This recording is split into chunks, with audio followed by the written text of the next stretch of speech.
alagad sa Ebanghelyo ni San Mateo, asin ni San Marcos, siya inaapod na Delia. Tanganing mabisto siya lain sa apostol na nagpasaluhit sa kapalangan. Pinutupod na siya ang nag-ibo at surat ni San Judas sa bagong tipan, kung saan sinasadol niya ang mga paratukod na magdanay na magsaring sa karahayan ng mahal na Diyos sa kahawig kagisigan sa buhay.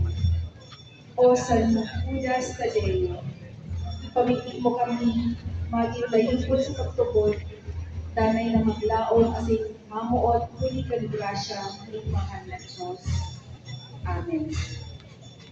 Ang paso kan pamilya ni Ray Rentoy sa kaumawan ni Santa Marta.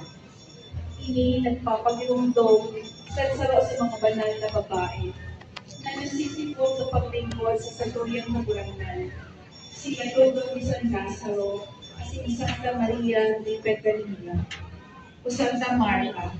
Ipamahimo kami man na mga paglingkod na may kakumbaba at kasintagalan. Amen. Tashramos sa kaumawa ni Santa Maria de Petralina. Hindi nagpapagirumdong sa banal na babae na nagtukaw sa pamilisal ni Jesus sa paghilanyog ng sa iyang tataramon. Siya ang banal na babae na naglahi din iyang tugang na si Lazaro. Santa Maria de Betania, tabangin man kami na mga taon ng manipong pagsamba asin pasasalamat sa mahal na Diyos sa mga biyaya na sa mulyang inaako. Amen.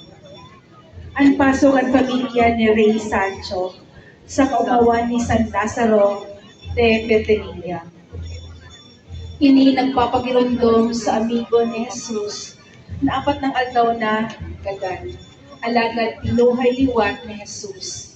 Dahil sa milagro na ini, nakulang nagtubod kay Jesus bilang aki ni Diyos. Alagad, takulman na mga kaiwal ni Jesus na naging makusog ang kamautan naman kan karahayan ni Diyos. Asin kami maging dahilan, tangani ilan sa muyang pamilya, mas lalo na magrani asin magsaring sa mahal na Diyos. Amen. Asin sa iyang mga disipulos. O sa tahuan ng dikusa, ipamitig mo na kami tauan kan sa imong isupuot. Tanganing ano man na igwa kami, gamiton ni manlugod araw sa imo sa paglingkod sa kakulangan as isa sa iyang banal na simbahan. Amen.